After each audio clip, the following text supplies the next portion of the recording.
It's my feel-good breakfast show. Call us on your cell phone. Culinary Hotline bling. That can only mean one thing. Can only mean one thing. I wish I could sing like that, but I can't. But it is time for the Culinary Hotline bling. Sing, sing, sing. Ahead of Easter, ladies, very important. We love to obviously celebrate our heritage, and someone who does that on a daily basis. I think one of the Mother City's proudest daughters, Fatima Saido, author of The Journey of Cape Malay Cooking, is here. We are loving having you on the show so regularly. Thank you so much for joining us. And Anel Portgeta. Hello, Graham. Bless you, child. Bless you, child. Ladies, thank you so much for joining us. What an exciting time. It's Easter. We love Easter. Why? Because we get to completely overindulge, as we should. But it's also an opportunity for us to celebrate our culture, our traditions, our history. What dishes would you guys recommend? Because it can be a bit daunting. We're hosting family. We want to put our best foot forward. Can you guys throw some dishes into the hat here that you would recommend doing over this period? You know what I'm doing is like, this is now my weekend's menu. Thursday night, I'm going to do chicken, a whole chicken, so it can go over for the next day for lunch. Clever. Yeah. Friday, we're going to do curry fish, you know, and then we're going to take that over to Sunday, and then Sunday, we're definitely doing the whole leg of lamb, you know. Wow, and then Monday, you eat it. So basically, it's leftovers. You're doing meal, leftovers, meal, leftovers, so meal, leftovers. Big things, no, big chunks of meat, yeah. And we're gonna explore the lamb a little bit more. Fatima, what is on your, now that you've heard the lineup for the weekend? That's what a would fantastic lineup. That's pretty good. You're not going to cook, you're just going to go to a Nell. That's good enough. What is your go-to? What do people expect you to cook? Because I would imagine there's a lot of pressure on you over Easter weekend. Look, I just make pickled fish. I do what my mommy did and my granny did. Maak 'n klomp. You make big bowls full because it's not just for us. You know, you send to the neighbors. You never know people's circumstances. So it's first the sharing part, you know, the fish story. And then whatever is left, we eat the next day. The hot cross buns, I don't actually eat with that. This is eaten with butter and cheese. We have white bread with butter with a pickled fish. Lekker gemeld, rechte botter. Then we eat that with a pickled fish. And when it's up, then we'll make like a nice fish biryani, pilchard biryani if there's no more fish. Yes, I think I'm for my luck. And I would imagine you run out of fish pretty quickly. Very quickly. Very quickly. So we talk about lamb always around this time of the year. What cut should we be looking at? I mean, we want to do, yes, what we've always done, but you also want to kind of spice it up. And how would you, when you do lamb, what cut do you use and how do you do it? I do the leg of lamb. It's my old school, so I love the leg of lamb. So I'll go to my garden, I get some rosemary, get some knoffel, some garlic, and I make holes in it, and I put some garlic and rosemary in the lamb. Right in there, yeah. And I put some vegetables at the bottom of the tray. I put it in the oven, covered for about an hour and a half, and then uncovered for an hour, and then I just leave it, take it out, foil, and let it sit for about another hour. And then you just beautifully cut it into pieces. But nice is over Easter, what you can do is to involve the kids. So you can make a tzatziki with it and a bit of mint, and you can just have it on a bun or a hot cross bun. You can have it on there and just eat it. It will be delicious. Oh, man, we're going to get into some sweet treats in just a moment. You are going to make me a hot cross bun this morning. Of course. I love you. I absolutely love you. This is an opportunity for us to have a little bit of fun around the Easter holiday, but we want to get into those traditional favorites. And if you've got any questions for our experts, please dial in 021-430-9881. It's the Culinary Hotline bling. Ting, ting, ting. It's my feel-good breakfast show. Call us on your cell phone. Culinary Hotline bling. Fatima, don't let me down. Keep that ting, ting going. Keep it going. I was doing the ting, ting, Inspired by the ting, ting, ting, ting of the Culinary Hotline. Bling, bling, bling. Ladies, thank you so much for joining us. Fatima and Anel, we are loving Easter. We love the overindulgence of it, but also the traditions of it. Before we get onto our pickled fish, I've got to ask, because sweets can be incorporated in so many interesting ways, something that's a little off topic, but Spelile phoning in with desperation from KZN. She wants to know how to make a chocolate cake with mint. How do we kind of meld those into something that's going to be spectacular? One thing you can do is use the chocolate mint chocolate, peppermint crisp that you get. That you can grate and you can put it in instead of chocolate, use that. Then as well, you can just chop up mint, I'll say fresh mint, about 2 teaspoons, and incorporate that with the cake. And the other thing that I will suggest, because mint is such a distinctive taste, is to put it in the icing rather. You know, rather put it as a topping on top, so if people don't like it, they can get rid of it. But yeah, just because my husband will probably say, oh no, but I want the cake, you know. But incorporate it subtly. It's actually very easy. Speaking of incorporating things, how do you incorporate, because we're loving chocolate, we're loving Easter eggs, we're loving our hot cross buns. How can you make desserts using that as inspiration? I don't know why you want to do that. Just eat the hot cross. I've got no Easter bunnies left to do stuff like that. But what I was thinking while you're asking, I think popcorn with those small little Easter eggs just mixed together. So you have like a salty popcorn and you eat like an Easter egg, like in between. That can be nice. And then, Fatima, you mentioned your your cake that you just decorate. Yes, I just bake a simple cake, chocolate cake, and I cover it with caramel. And then I actually use the egg mini marshmallows, and I just pack it around. Just blanket it. I enclose the cake with marshmallow eggs. Oh, my word. And I call that the Beidou Adams cake.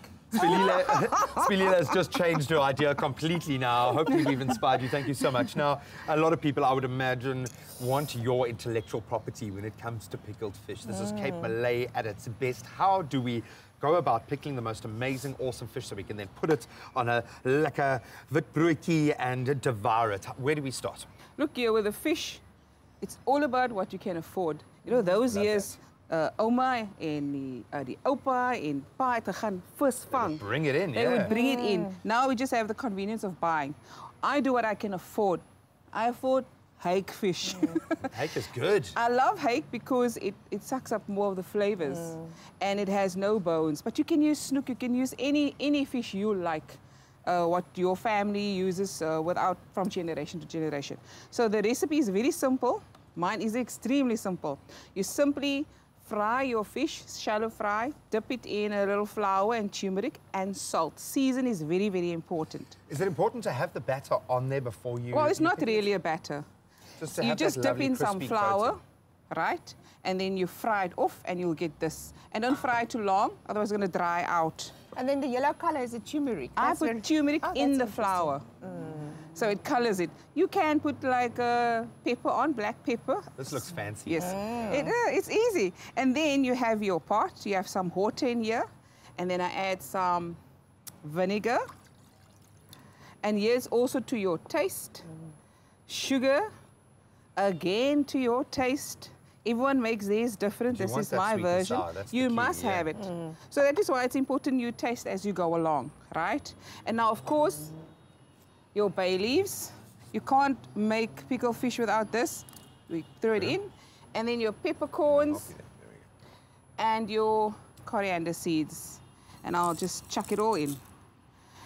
Some people throw in garlic cloves, some throw ginger, some throw lemon leaves and lemon. Like I said, everyone has their own Yeah, variation. it's an opportunity for... Your family's the one that's going to devour this. You want to make sure that Yeah, you this hit is your how family's I needs. like it. This is how my mom used to make it, quite simple. And then, of course, the spices is your turmeric, your roasted masala. You can use fish masala any way you like. I add a lot of turmeric because, remember, we're going to add quite a lot of onions. I'm just going to stir this a bit and just imagine that it's cooking away. And then, to bring something different to it, it's not necessary, it's optional, is a little apricot jam. Let me use my finger here. In there. And then, of course, the onions. I think, who's going to help me with that? Okay. So the Who wants- onions you don't cook beforehand. You throw this into this mixture, Okay. all the onions, Yeah. break it up. And this is, we'll say it's on the heat. It comes to a slight boil. Okay. Just for a few minutes. You still Yes. want the crunch. And the size of your onions, how thick or thin, again, it's to It's you. up to you. It's Okay, I don't want entirely to up rush to you. brilliance here, so just quickly wrap up here. So now we've got Don't this... be so strict. On the, you know me. We shared a stage over the weekend. You know Yes. I'm strict, man. So then we've got our beautiful pickling liquid going on here. Do we introduce the fish immediately, or does the sauce go on? This is what's going to happen. This is going to cook down for that 5 minutes. You still want the crunch. Yeah. And then you'll see there's a lot of liquid. So what I normally do is I take some cornstarch, corn flour, and make a little slurry with some water. And you stir that and you add it to your mixture. And as it cooks, you'll notice It's going to thicken nicely. it's going to thicken. A shine will come onto the onion, and then you pour it over. The fish, and we are looking at absolute brilliance. We're going to continue this discussion in just a moment. 021-430-9881. That is the number to dial. We're going to take the very quickest of ad breaks. More pickled fish for you, for me, when we return. It's my feel-good breakfast show. Call us on your cell phone. Culinary Hotline Bling. That can only Ting, ting, mean keep the one ting, thing. ting course we're going, doing keep the the ting, ting, ting ting. going. Why are we celebrating? Because it is the Culinary Hotline Bling. Ting, ting, ting. ting, ting. And we are making undoubtedly my favorite Easter treat in the world from scratch, hot cross buns. Yes, Fatima, and it's very take us through simple. it, I'm girl. going to speed through this, so take note. This is your flour, your yeast, your salt, sugar, Boom. cinnamon, nutmeg, Don't clove, hold back on the spices, eh? ginger. I use fresh. Oh, yes, I do. You don't have to. Some malted butter. Eggy waggy. Oh, eggy waggy. Here we go. Boyom.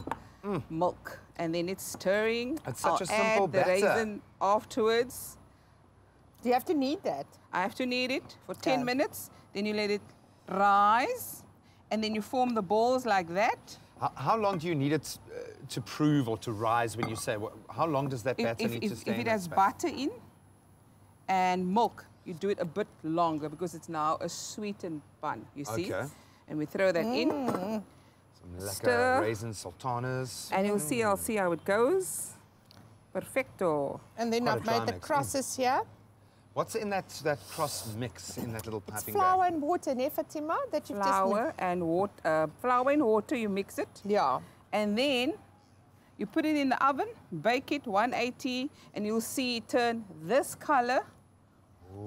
And when it's done, you can also Oh, my word. do a sugar syrup on top of it or a jam syrup, and then it is absolutely delicious and light. I'm going to steal a little piece, or actually, I'm going to wait until I have to stop talking now. I mean, these are delicious. I love the sugary syrup on top. That you can eat them just as Just is. like that, out of the oven. And now they're terrible, huh? Really, really battling there in the corner. Yes, can you please give it back to me? No ways. You've got a plate of about 9 there. Just you can keep hang me on to also those. one, Okay, I'm please. going to go with you guys. We've spoken about pickled fish. How would you eat pickled fish on a hot cross bun? This You is can, something a lot I've of people. discovered in Cape Town. How would you dress that up? Is it You eat with what's your the hand, vibe? you just do that. Just some ahoy. Yes, some people eat it very cold, like it comes out of the fridge, and those prefer it to warm it a little bit in the microwave because of their teeth, you know, it's sensitive. What toppings would you be putting on a hot cross bun, Anel? Oh, butter, butter, butter. More butter, I more think better. Some cheese for breakfast. definitely Or cheese. some fig jam, a big piece of fig. Now, on different cheeses, you can put anything, but definitely butter must melt on it. Yes, you remember you can throw in choc chips in here, chocolate chunks in here as well. That's my Now favorite. that's eggs. getting You can put Easter lekker eggs in fancy. it. We can use the Easter egg. We've already established to know that there are no Easter eggs left to be incorporating into anything. Fatima, we love you. We love Thank the you fact that so you are much. so proud of your tradition. And Nell, we love you as well for your tradition and your smile and your pigtails. Ladies, Thank have you. a wonderful Easter. Thank you so much. I know you're going to be Thank you. working Thank you. your patooties off over this we're gonna time. eat. But enjoy the fruits of your labor as well. We absolutely love you guys. Thank you so much to everyone who wrote in questions. Spilile, I hope that chocolate cake comes out spectacularly. Just remember the Easter eggs around it.